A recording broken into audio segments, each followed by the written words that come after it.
What's up, VC? Back again. I'm just going to get right into it. Um, Still going through the stack of records that I've collected the past couple years. Haven't made any videos since. Um, if you know about this shirt, if you know, you know. All right, we got Dolly Parton, Burlap and Satin.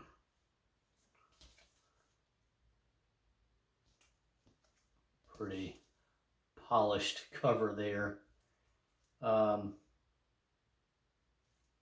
Don't miss Dolly in concert on HBO.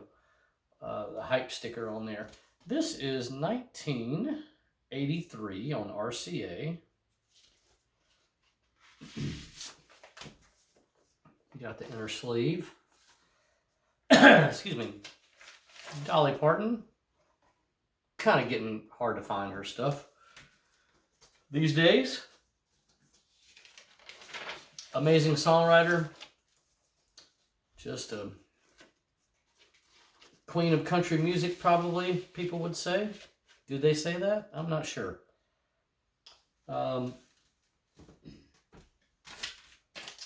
This album is soft and churchy, but you go to hell and go to hell right now if you don't like it.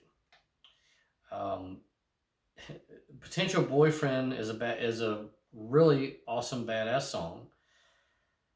And my description I wrote down was I guess this was a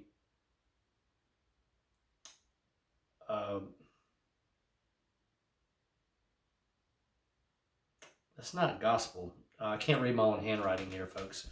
I guess this was a something album from the early 70s. Wild Times, question mark? I'm not sure. Okay, here we go. I think this was a repeal album, or I'm sorry, repent. Like, this kind of churchy and kind of sounds a little down homey, kind of religious.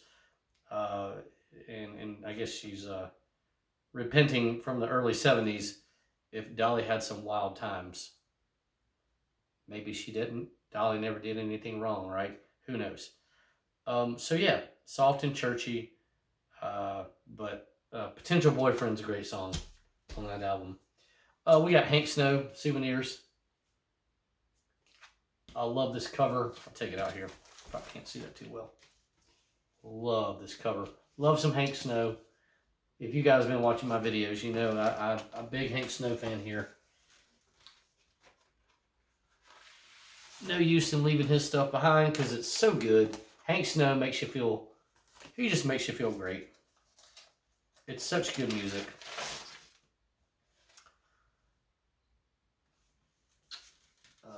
Dynagroove, mono, RCA Victor. Interesting. Must be a pretty old press. Let's see if it's got a date on here. 1964.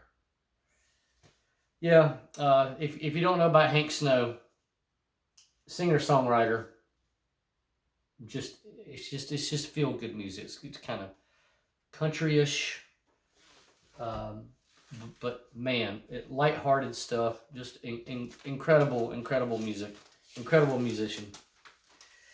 We've got Ahmad Jamal, Sunset. This is on Chess Jazz Masters series. I love Ahmad Jamal. You know, I like some Dave Brubeck, but man, there's something about Ahmad. He's just so freaking good. Who we got playing on this?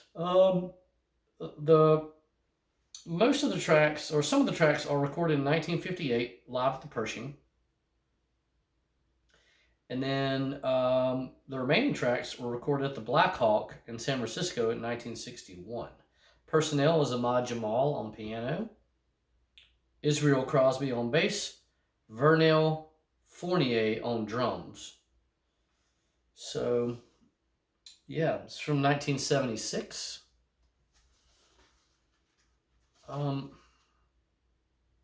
Yeah. show you what one of these labels looks like. But man, you know, Ahmad is kind of up there with like the Charlie Bird, the Lorindo Almeida. You can't, Hank Snow, you can't go wrong with Ahmad Jamal. You just can't do it. I have not heard any record of his that I do not like. I just haven't. This particular one is called Sunset. My description is so freaking good. So there you go.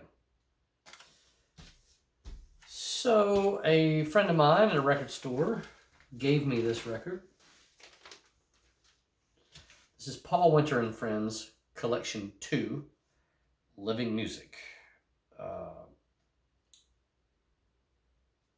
This is a selection of songs from these different folks from different albums.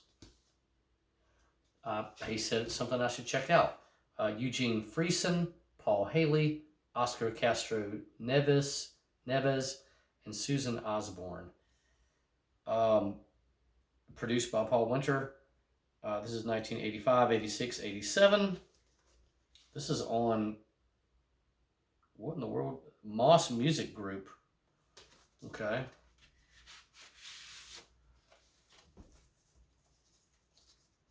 Living Music Records. Moss Music Group. There's your label there. So I was very excited to hear this because, you know, my friend is he's got a really good ear, and if he tells me I need to hear something, then I'm gonna listen to it. What was this all about? This is very Strength in Numbers, the Telluride Sessions-esque. Strength in Numbers, Telluride Sessions was some really, really good bluegrass players. Bella Fleck. Oh gosh, who else was on that album? It's from 1988. It's interesting this comes up because Dave, there's a CD that I gave Dave of the Telluride Sessions from 1988. It was in a group of CDs he got that we acquired. He was gonna sell it. I said, "Oh no, you can't sell this. You got to listen to it." So that this is a masterpiece. Very holiday sounds. There's a song called the Whale Song.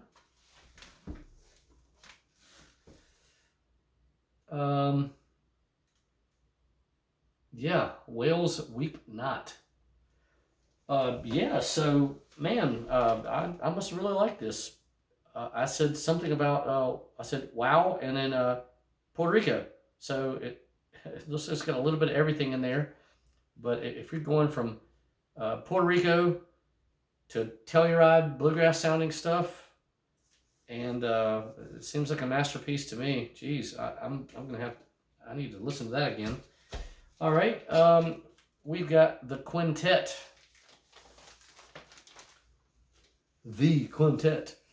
Herbie Hancock, Freddie Hubbard, Wayne Shorter, and I think Tony Williams. Ron Carter, Herbie Hancock, Freddie Hubbard, Wayne Shorter, and Tony Williams. Yes.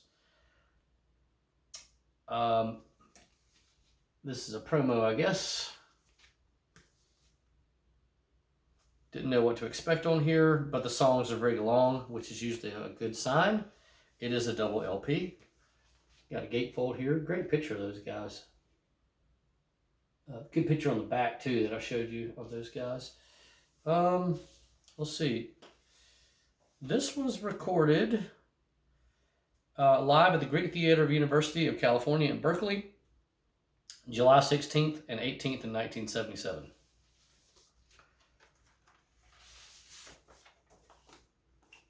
Nice blank inner sleeve there, just gray colored.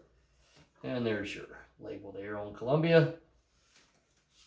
Yeah, I was excited to get this record because it's got a lot of good players on it. I like Freddie Hubbard a lot. There's an album by Freddie Hubbard called The Hub of Hubbard. That's probably my favorite Freddie Hubbard album that I've heard. There may be better ones out there. I'll show you the back again. It's a really good pictures of the guys there in their element.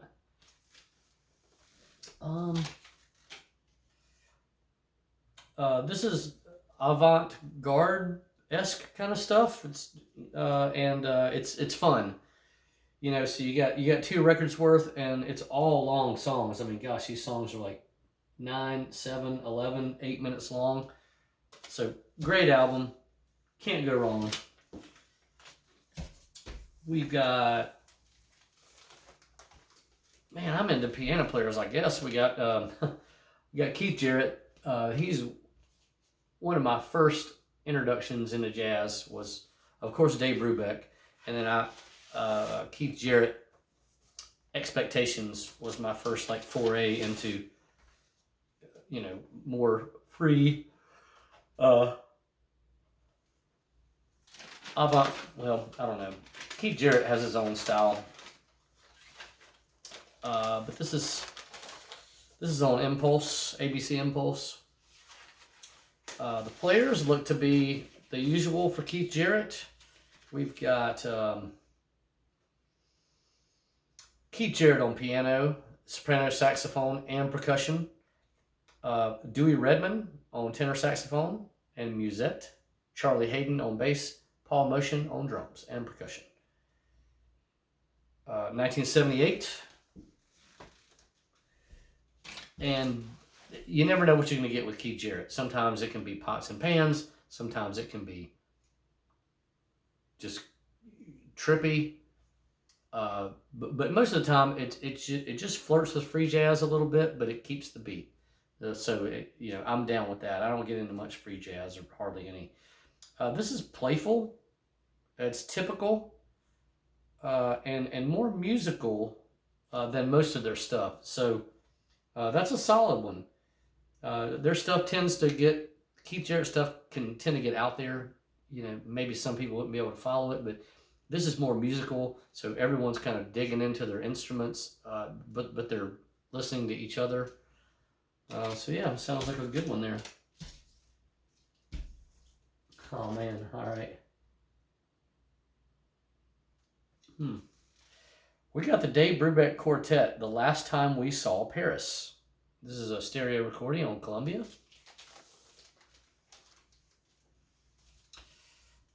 Let's see, when did they record this? Oh man, not gonna get it. But it is recorded live in Paris, of course. And, geez, they're not even going to tell me who plays on this? What's the quartet? So, obviously, you've got...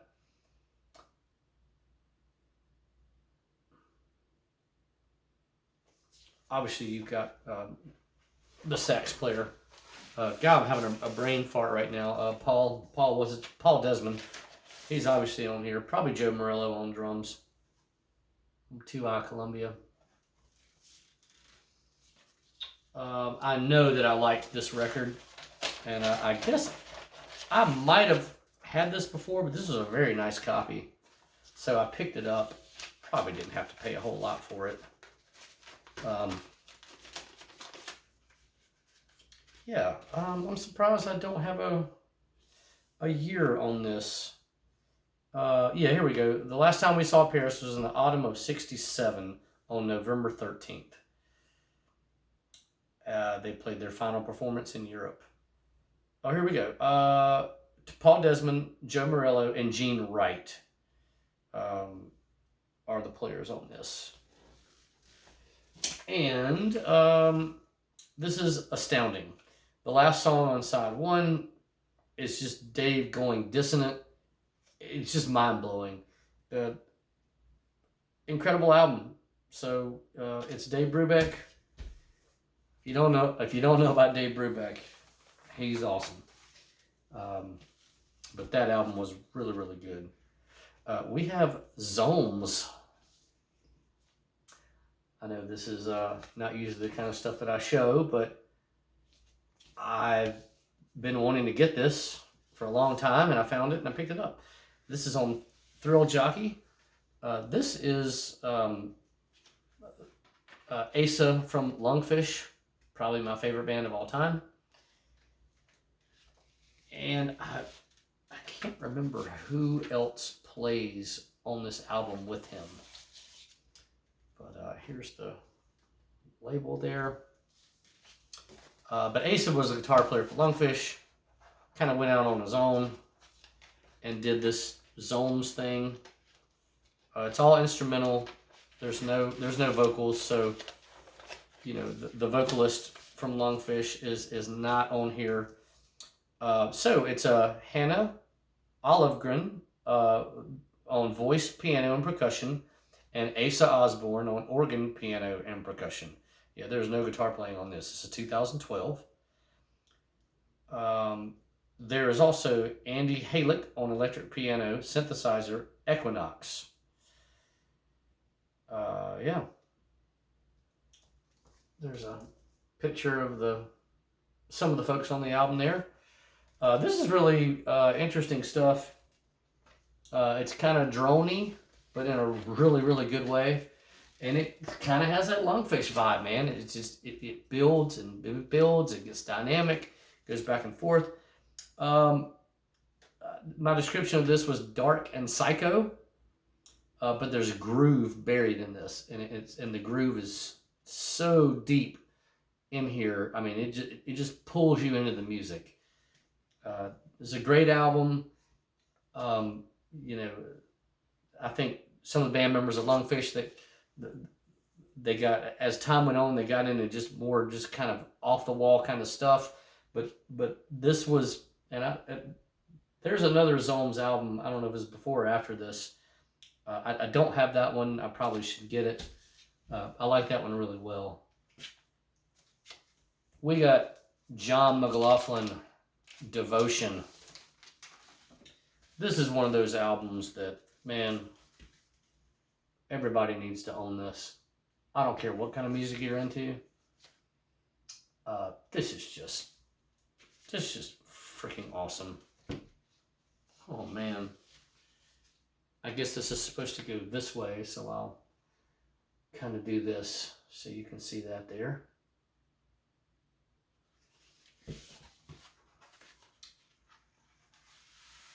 Oh, whoa. Look at that inner sleeve. That's really cool. This is on the Douglas label? Is that what this is? Let's take a look. Yeah. Douglas Recording Corporation. Distributed by Pip Records, a division of Pickwick. All right. That makes sense. I've seen some Pickwick stuff. I have some. Man, that inner sleeve is really cool. I don't know if I've seen that before. You know, this is one of those albums, if I see it, I'll get it. And hopefully I will pass it along to someone who's never heard it.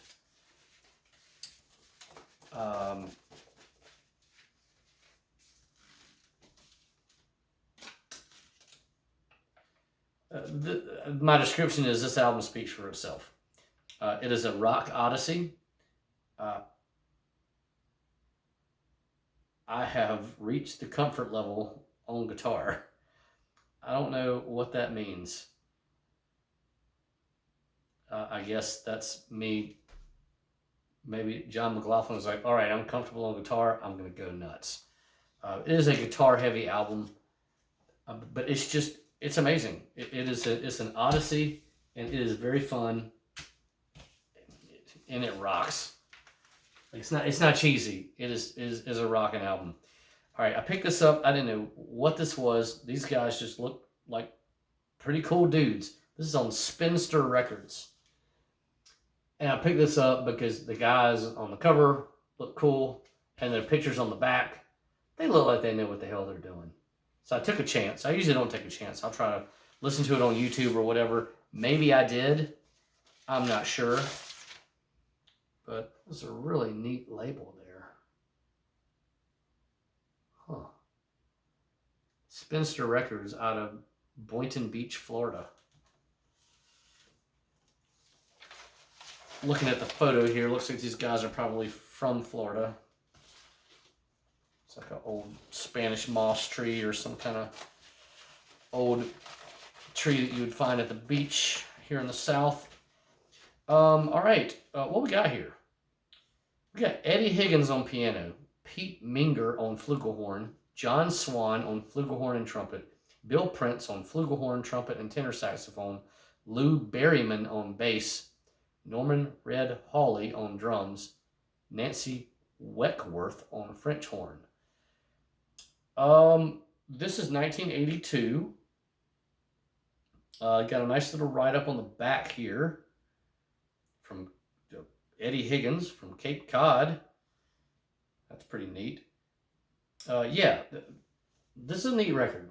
I've never seen anything just that looks like this. I need to tell you about the players on Devotion. I kind of skipped over that. All right. This is standard bop. It's smooth and accurate. It's very ear-pleasing because the guys here are very, very talented. It comes through.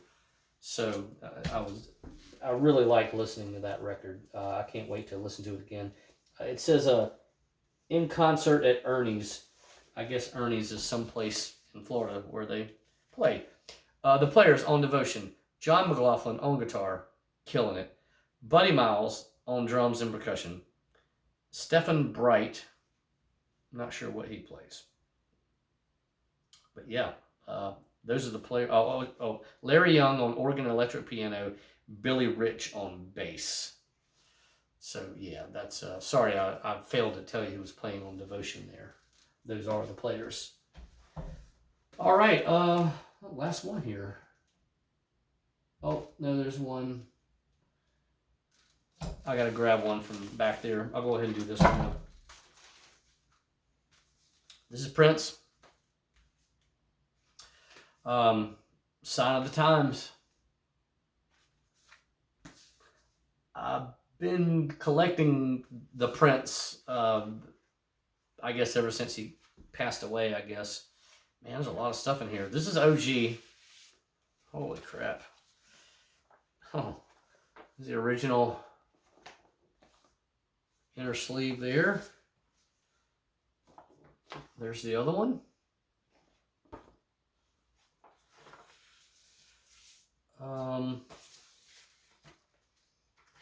Yep, this was a double record. I'll show you the label here.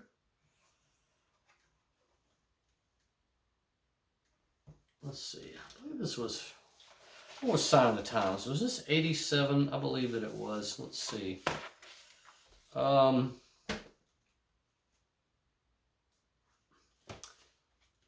It's not gatefold.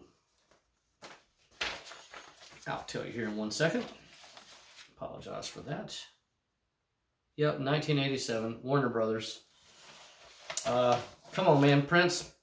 Sign of the Times. You know what's up with this stuff. Excellent, excellent stuff. It's Prince, right?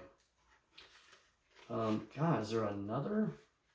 Is there more artwork in here? I think there might be. No, there's not. All right. My description. Wow. Kind of timeless. This is hard to describe. Sign of the Times is a really good record. Let's see. The popular songs on here were Your Girlfriend. I remember that one. And that's about it. Like the rest of the stuff was, this was just kind of an off-the-wall album by Prince. After Purple Rain and all that. I gotta grab this Sonny Stitt over here. Oh, let's see. Where is that thing at? Yeah. All right, I think this is the one. Oh.